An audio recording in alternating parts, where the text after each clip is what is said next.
scary black rifle. So the Diamondback Obsidian is the newest line from Diamondback. This is taking a lot of their feedback from their last few rifles, the Diamond series and the Black Gold series, and kind of incorporating it into a new and improved rifle. And I think they've done an awesome job at it. They've really, you know, capitalized on some key features here, and they've also improved on the price, in my opinion. Oh yeah. For what it used to cost to get a Black Gold series, you can now pick up the Obsidian series, which this thing runs about $1,200. But before we talk a little bit more about this rifle and kind of go into detail about it, there are some disclaimers we have to give. First things first is we do have a relationship with Diamondback. They did send this rifle out. We've reviewed a lot of stuff from Diamondback in the past, and they were since day one, right? Yeah, they were my first rifle. Were they your first AR-15? First AR everybody was down. Yeah. So there is a history there, and we want to make you aware of it. Second thing second, basement operator. You got, if you want to see this build, this is going to be Sparky's build. You're going to have to name it. Yeah. But head on over to basement operator. There you can go to our builds page and find all the builds that we have done. So if you want to find this rifle, or if you want to find like this plate carrier right here, that is over at basement operator, as well as the merch. Well, Sparky's got the Sunday Gun Day. I've got the new Night Owl tee on.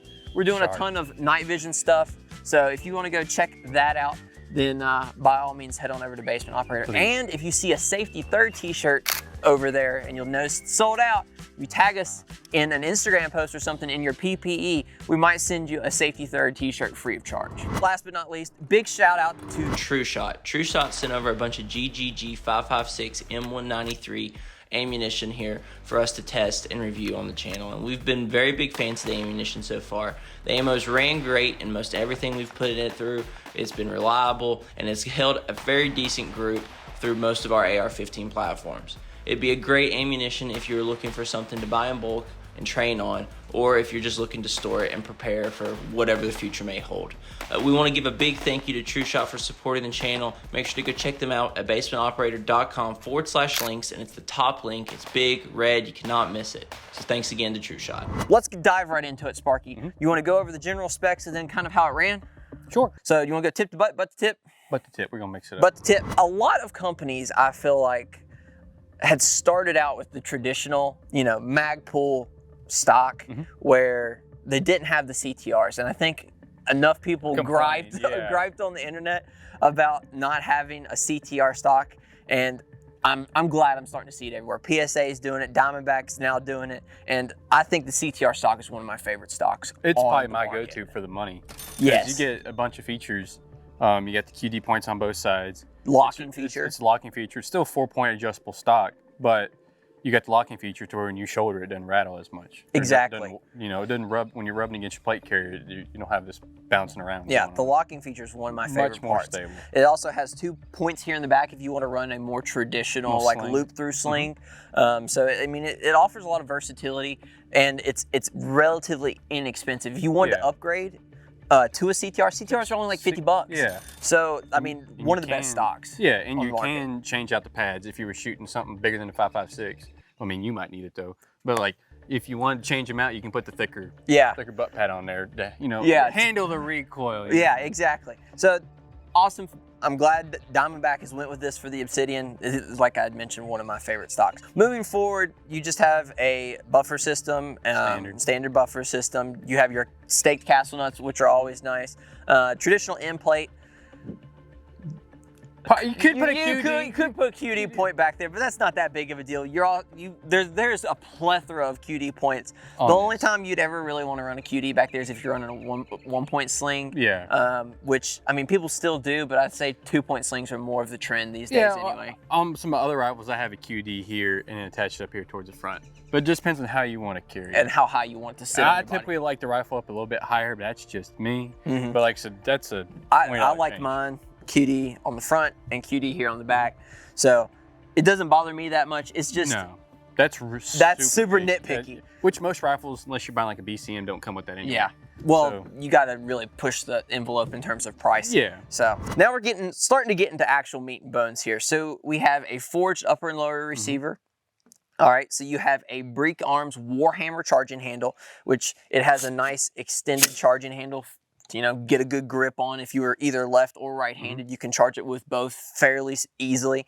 I like the charging handle. I don't think it's a Radian by any means. No, but I think it's fairly nice. For what it is, it does a fantastic job. It's big enough for under LPVO. You can grip it, just fine. But it's also not going to get hung up on all your gear. So it's a perfect medium. And it's well made. It's all metal. So so I've seen some people complain about some of the Radians because, there are some plastic parts on the pieces Radian. on it. But I've never seen one break. But this one, you can't beat it. Like it does the job. Yeah. I've been impressed. At first I was like, all my other rifles have Radians. It also has thinner pieces on the side compared to a more traditional like Radian where they're thicker. They're thicker. So it's different. I don't necessarily think I have any issues with it. I think it's ran perfectly fine for us. It's just different than what we're typically used to. And it's obviously way better than a traditional charging handle. It does, for what it does a fantastic job. And that's another thing, it checks the list of you don't have to go out and buy and change it. Exactly, which is great. Moving to the lower receiver, this is not a mil-spec lower receiver. There's a lot of different upgraded parts and features and stuff. So this is an ambi lower, or partly ambi lower, with a ambi mag release in it. The bolt catch is not ambi. Sparky, what kind of parts are they? You had listed them all off. Battle arms? Yeah, battle arms. You got the ambi selector switch. These are on 45s, which is a little different. Most of mine are on 90s. Yeah. So getting used to a 45 was a little different, but I'm kind of liking it because it's quicker. I think it's less movement. Yeah. So I could see why people would like that. And then your magazine release, like I said, is ambidextrous, and then your bolt release, that's another battle arms right there. And I like stuff. It's a bigger extended, so it's piece cake to hit. And we've used battle arms in bits and pieces on other builds in the past. They come a lot in tack packs. Shout out to Tack Pack. And I use their stuff pretty regularly when I'm doing if I need something there or I need something here. And it's fairly nice stuff. I've never ran into any issues with it, especially in any of their ambidextrous stuff. And going back to the selector switches, I'm used to the Radians, but these are a little bit, feel almost bigger, just the way they're made, and they got some serrations on top. So they're real nice to... Easy to get a hold of. Yeah, like your fingers, not even wearing gloves, your fingers not going to slide off. You got plenty of texture. On the mag release as well, there are serrations on it, and it is a little bit bigger mag release, so it's easier to hit, and that's always nice. Oh yeah, fantastic. So speaking of cutouts and serrations, the upper receiver has a ton of texture to it. It looks absolutely beautiful. So if we're gonna flip it back around, there's a lot of character up there. Oh yeah, to say the very least. And when I first saw it, I was like, man, it looks like a knockoff Radian. And I was like, so that's what reminded me of, just the way everything's cut out. Yeah, but it's beautiful cut. Finish on it's great. It's ready to go. And when you buy a $1,200 rifle, you want the finish on it to be spot on, right? You want it to be beautiful, and this is your gun, so you're gonna take a lot better care of it than I do. This came in a case today. It didn't. It didn't come in a truck bed. Yeah. So Sparky's kept it nice and clean. He's got a little bit of stuff on it, but it needs to be dusted. I missed the spot. It's been shot a little bit. Needs to be spit clean. Yeah, it's been shot a little bit. Yeah, but overall, absolutely beautiful fit and finish on it. Moving on to the trigger, which is one of the biggest parts of the rifle. This does come with a mil-spec trigger in it. Traditional 7.5 to 8 pound trigger. But what I will say is it has a very crisp pull to it. For mil-spec trigger, it's a whole lot better than them $50 lower parts kit triggers. Yeah, for sure. There's hardly any. There's not much travel. There's not much travel. And a really nice break. And a really audible, nice reset. So honestly, I mean, for a mil-spec, it's not bad, but that's why my hang-up on this rifle is the trigger. Yeah. For the price point. Now, you could easily just go invest $100 into a CMC drop-in. Or Trigger Tech, or whatever you want to put in there. Yeah. Geisley, LaRue, whatever you want to put in there. But I was like, dang, got this nicer setup, and you didn't get a trigger. So that's my hang up. That's my hang up on the rifle is the trigger. But like I said, some people, but they could have put a single stage trigger in it, and somebody like, well, I don't like a single stage, I'm gonna swap it out. So them just putting the mil-spec and letting the shooter decide, I could also see that as well. Because people are finicky about that stuff. Yeah, So, you know, you might as well, they could put a flat face trigger in it, and someone that wouldn't buy this, oh, I don't want to like that trigger, I'm going to buy this one. So I understand them just putting a mil-spec in it and then letting it ride. And letting the shooter make it their own, which is fine, but for the price point, I thought it would have had something different than a mil-spec. Right. Moving on from the lower and the just upper receiver, we're going to go straight to the rail system. So this has changed a lot over the last few years. Yes. This one is a full-length rail system here on this rifle, so the full 15 some odd inches, and it's an absolute beast of a rail. They've made a lot of improvements. They've added a lot of QD points. It is an M-LOK, which ranges the full length of the rail system. It has a Picatinny piece up on the top, so if you want to mount your laser, your lights, as you can see here, it is full length in case you need to add any pressure pads or anything, which is really nice. You have the option. Yeah, you have the option. And when I started my AR-15 journey so many years ago, I didn't like the full lengths, but now as we're starting to add more and more stuff to our rifles and we're starting to get full kit on most of everything, I like the full length pick pieces across the top. I've always liked the look of a full length rail. I always thought it looked kind of funny. You have like a 13-inch rail and you got 2.5 inches of barrel sticking out. I always thought it looked kind of funny. I think this just looks clean, aesthetically looks better. But this is their new anti-rotation rail, and this thing is sturdy. Yeah, like it's beefier, but it looks beefier. It's not as heavy. It's not as heavy. It's not as heavy as it looks. Yeah, but it is thinner. It is thinner than others. Yeah. But that's what you're gonna get. Like you either get something super thick that's kind of a ton of weight, like SIG, or you get this that, you know, is lighter, but it's gonna be a little bit thinner. But your everyday shooter, I doubt, is gonna tear this thing up enough for it to matter. No, and I agree. One of the things I do like a lot about this rail, and it's one of the things I like and I dislike, is the girth of the rail.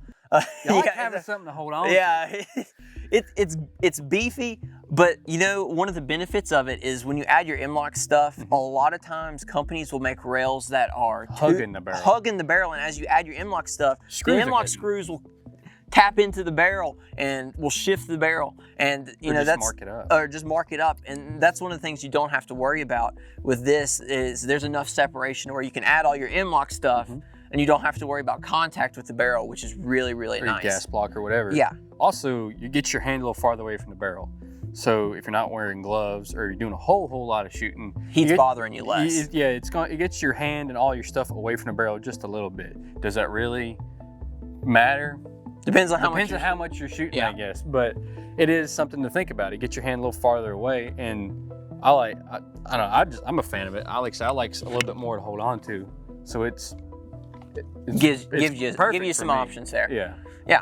So another thing about this rail, and we kind of already mentioned it, is the QD portion of it. So Diamondbacks came a long way. They've added, QD points here at the bottom, but they've also added the QDs at the top on slants, which are really nice. I like the way they look. I like the placement. And you know, anytime you don't have to buy an additional piece for your rail is always a good feature for me. So moving past the rail, we have a 16-inch barrel with a mid-length gas system in it. Nothing insane there. There's no adjustability to the gas system. It's pretty run-of-the-mill. Yeah, it cycles great. It's gassed great. We didn't add a suppressor to this one. If I had to guess, the suppressor would ever gas the crap out of it, like it does everything else. Yeah, but that kind of comes with the territory. Overall, I think it's a really good shooting rifle. Now, last but not least, we need to talk about the muzzle device. Break, whatever you want to call it. The bang end. Yeah. That thing is loud as crap. You know, we had kind of talked about criticisms. This would be a criticism. It is a loud, and it provides one hell of a blast at the end of the rifle. Now there's zero recoil.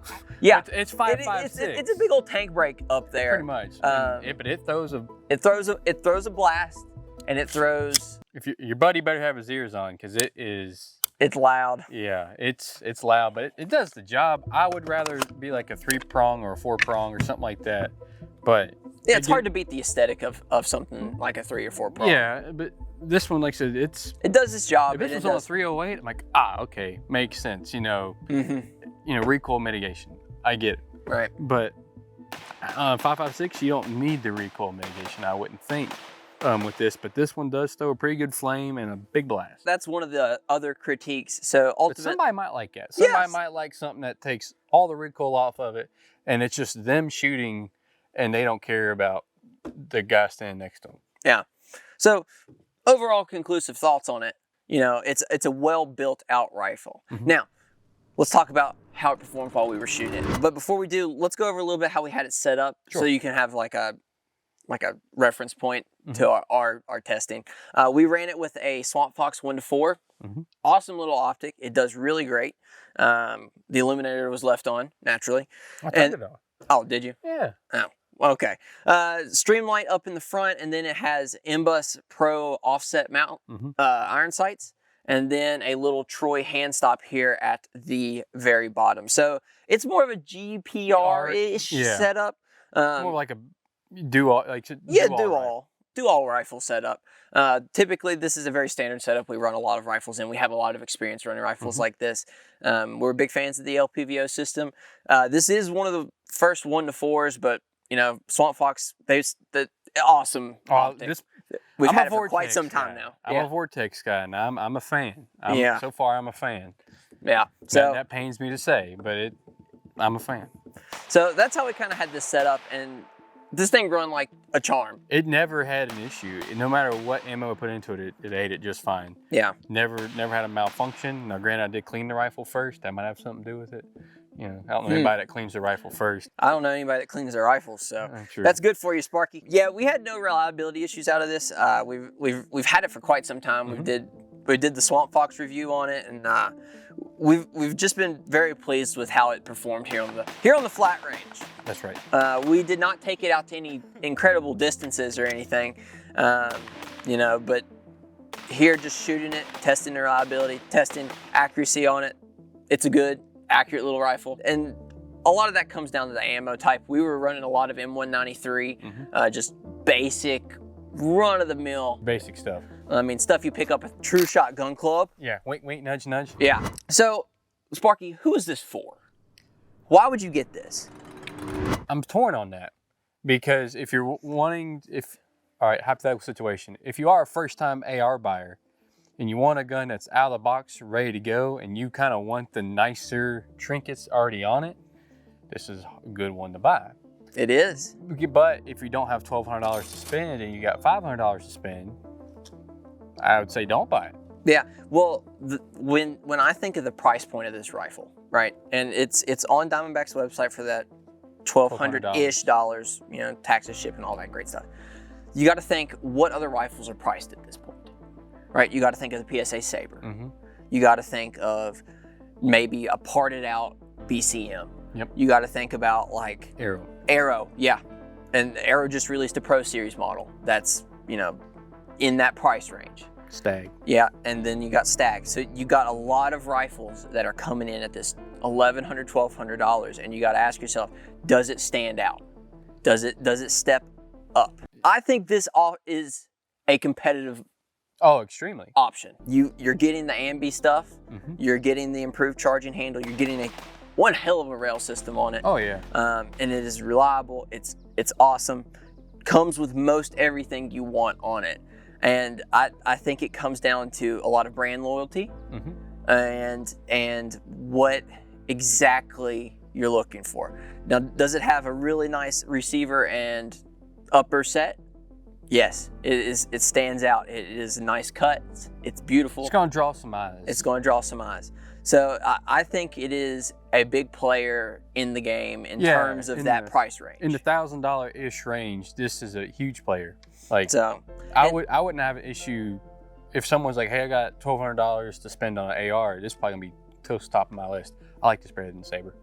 Yeah. I'll go ahead and say it. I like this better than the Saber. I thought it fit better. The weight was more well balanced.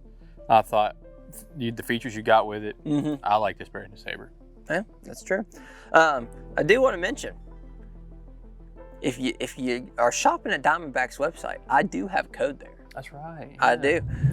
If you go to the link in the description, basementoperator.com, and go to links, you'll see Diamondback's link. You click that, my code will be in that link. So go check it out.